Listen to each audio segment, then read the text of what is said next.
I'm Mr. Eli. I'm going to be teaching you about the science of goal setting. Now, the brain is very important when it comes to goal setting. The word neuro means brain. Neuro means brain.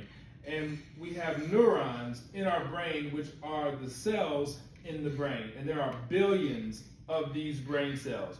Brain cells are like little electrical wires that communicate with each other and connect with each other by sending signals to each other. These signals are electrochemical messages. Electrochemical messages. Now, the way that works is the neuron will send an electric message down the axon or the body of the cell. But once it gets to the end of the cell, that electric message can't get to the other cell. It's got to jump over this gap called a synapse. In order for it to do that, it changes from electric to chemical. And that chemical is called a neurotransmitter.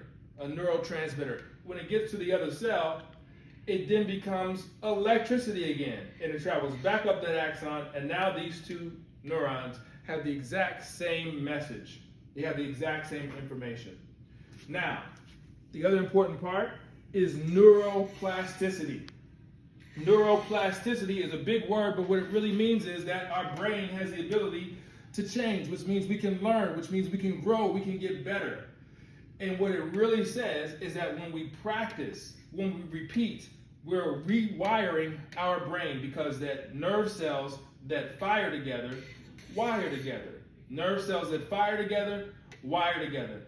And when we fire and wire by practicing and repeating, it's like building pathways in our brain. And every time we do it, the pathway gets easier and easier and easier, and that's how we get better. Now, our brain loves to be challenged. When we set challenges, it brings neuroplasticity even to a greater capacity. So we want challenge in our lives. And we repeat to practice, we repeat to remember, and this is a brain rule. Now, finally, the key regions of our brain for goal setting. So you have our amygdala, which is an almond-shaped structure in the midbrain, and this is the alarm of the brain. This is our fight, flight, and freeze part of the brain. This is also part of the sympathetic nervous system. And when we do breathing, like box breathing, it helps us to calm that area of the brain so that we can think properly and set the proper goals. Also, the neocortex. This is the thinking cap of the brain. This is the part of the brain where we are able to set goals, think out into the future, and plan. Also, you have the hippocampus.